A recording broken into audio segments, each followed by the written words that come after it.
मेरे प्यारे दोस्तों, भाइयों और बहनों, आप सबका राधा कृष्ण भक्ति ज्ञान चैनल में स्वागत है। आज मैं आप सबको भगवान श्री कृष्ण बने अर्जुन के सारथी की कथा सुनाती हूँ, जो कि बहुत अच्छी है और मन को बहुत प्रसन्न लगने वाली है। तो चलिए दोस्तों, आप सबको कथा सुनाती हूँ। व्यास जी कहते हैं कि हे शिष्य, युद्ध अब अनिवार्य हो गया था।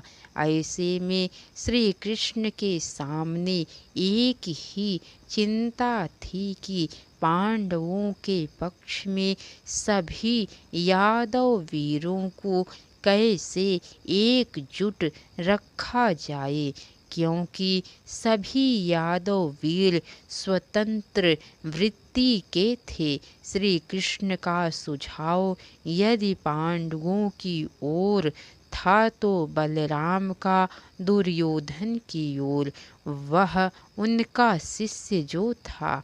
इस अवसर पर श्री कृष्ण ने निश्चय किया कि वे निशस्त्र रहकर अर्जुन के सारथी बनेंगे। उनके इस निर्णय से बलराम सोच में पड़ गए।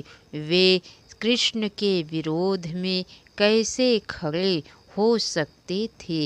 इसीलिए उन्होंने तीर्थ यात्रा पर जाना ही उचित समझा और वे अपने परिजनों की अनुमति लेकर तीर्थ यात्रा पर चले गए। कृष्ण की इस नीति ने यादवों को स्वतंत्र छोड़ दिया कि वे अपनी इच्छा से जिस ओर जाना चाहें चले जाएं। इसी अवसर पर जब श्री कृष्ण अभिमन्यु और उत्तरा के विवाह के बाद पांडवों से युद्ध की तैयारी के लिए कहकर द्वारका लौट गए तो एक दिन दुर्योधन और अर्जुन उनके पास जा पहुँचे। उस समय श्री कृष्ण विश्राम कर रहे थे। जब वे जागे तो उन्होंने अपने पैरों की ओर बैठे अर्जुन को देखा तो प्रसन्न होकर उठ बैठे और उनके आने का कारण पूछने लगे। तभी सिराहने बैठे हुए दुर्योधन ने कहा, कृष्ण, मैं भी हूँ, मैं यहाँ पहले पहुँचा हूँ। दुर्योधन बोला, युद्ध में हमें आपकी सहायता चाहिए। कहिए, आप हमारी क्या सहायता कर सकते हैं। श्री कृष्ण ने कहा, दुर्योधन, मेरे पास एक ओर 18 अक्षौहिणी नारायणी सेना है और एक ओर मैं निशस्त्र हूँ। तुम्हें इनमें से एक का चुनाव करना होगा, जो चाहो मांग लो। दुर्योधन ने श्री कृष्ण से उनकी नारायणी सेना को मांग लिया और अर्जुन श्री कृष्ण का साथ पाकर धन्य हो गया। दुर्योधन के जाने के बाद अर्जुन ने कहा, कृष्ण, मेरे लिए तुम्हारा साथ ही काफी है। तुमने मेरा सारथी बनना स्वीकार करके मुझ पर बड़ा भारी उपकार किया है। श्री कृष्ण मुस्करा दिए, बोले, अर्जुन, तुमने किस विचार से ऐसा कहा। दुर्योधन तो मेरी सारी सेना ले गया, अब बिना शस्त्र के मैं क्या कर सकता हूँ। मैं तो युद्ध भी नहीं करूँगा। अर्जुन ने कहा, मित्र, तुम अकेले ही सारी कौरव सेना के लिए बहुत हो। तुम मेरे साथ होगे तो मैं अकेला ही उन्हें परास्त कर दूंगा।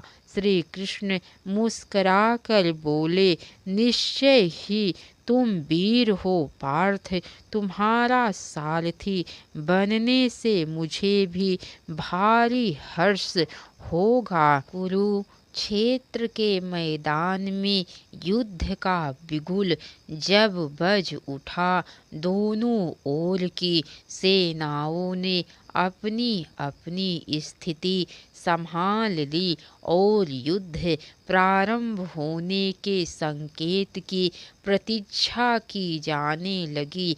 उसी समय अर्जुन ने श्री कृष्ण से कहा, कृष्ण, मेरा रथ दोनों सेनाओं के बीच में ले चलो। मैं देखना चाहता हूँ कि मुझे किनके साथ युद्ध करना है। श्री कृष्ण ने अर्जुन का रथ ले जाकर दोनों सेनाओं के बीच खड़ा कर दिया। अर्जुन ने कौरवों ने सेना में पितामह भीष्म, आचार्य द्रोण, मामा श्री शल्य, मामा शकुनी विकर्ण और दुर्योधन आदि अपने भाइयों को देखा तो उसने अपना धनुष रख दिया और रथ के पिछले भाग में आ बैठा। श्री कृष्ण ने पलट कर उसकी ओर देखा तो उसने कहा, हे कृष्ण, इस प्रकार युद्ध की इच्छा रखने वाले अपने परिजनों, मित्रों और सहयोगियों को अपने सामने देखकर मेरे शरीर के सारे अंग कांप रहे हैं और मेरा मुख सूखा जा रहा है। मेरे रोंगटे खड़े हो गए हैं, मेरी सारी त्वचा जली जा रही है और मेरा गांडीव धनुष मेरे हाथों से छूटा जा रहा है। मैं यहाँ अधिक देर खड़ा रहने में भी असमर्थ हूँ, मेरा सिर चकरा रहा है। इस युद्ध में मैं अपने स्वजनों का वध कैसे कर पाऊंगा। मुझे अपने परिजनों का वध करने के उपरांत जो राज सत्ता प्राप्त होगी वह किसी रूप में भी श्रेष्ठ नहीं हो सकती। हे गोविंद, मुझे ऐसी विजय नहीं चाहिए। अपने कुटुंबियों को मारकर हमें कौन सा सुख मिलेगा।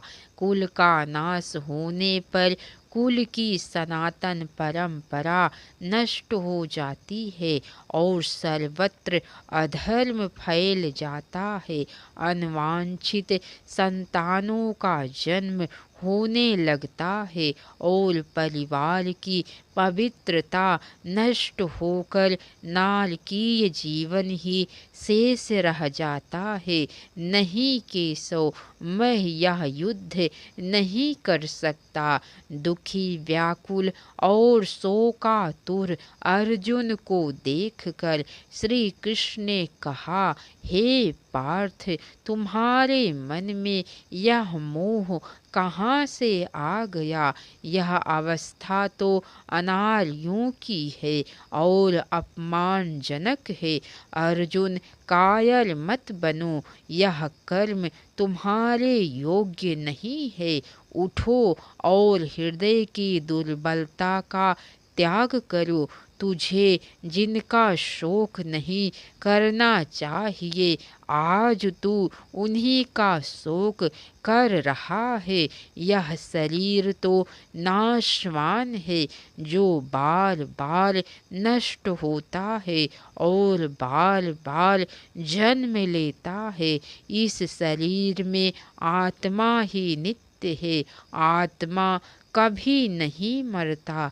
इसे ना तो जलाया जा सकता है, ना इसे काटा जा सकता है, ना इसे गीला किया जा सकता है और ना इसे सुखाया जा सकता है। जैसे हम पुराने वस्त्रों का त्याग करके नए वस्त्र धारण करते हैं, वैसे ही यह आत्मा शरीर रूपी पुराने वस्त्रों का त्याग करके नया शरीर धारण कर लेता है। जिसका जन्म हुआ है उसका विनाश तो अवश्यंभावी है। इस चक्र को कोई नहीं रोक सकता। हे अर्जुन, तुझे अपने कर्तव्य पर विचार करके कायर नहीं बनना चाहिए। धार्मिक युद्ध से बढ़कर कल्याण कर्म एक क्षत्रिय के लिए दूसरा कोई नहीं है। तू क्षत्रिय है, तुझे अपने क्षत्रिय धर्म का पालन करना चाहिए। यदि तू युद्ध भूमि से पलायन कर गया तो लोग तुझे कायर कहेंगे। ऐसी निंदा से तो मृत्यु उत्तम है। तुझे विजय प्राप्त करके यशस्वी होना चाहिए, यही तेरा धर्म है। इसके आगे की कथा दोस्तों आप सबको कल सुनने को मिलेंगी। तो कैसी लगी कथा लाइक करके कमेंट बॉक्स में ज़रूर बताइएगा। अगर हो सके तो एक बार शेयर भी ज़रूर कीजिएगा। तो बोलिए भगवान श्री कृष्ण की जय। राधे राधे दोस्तों। हर हर महादेव।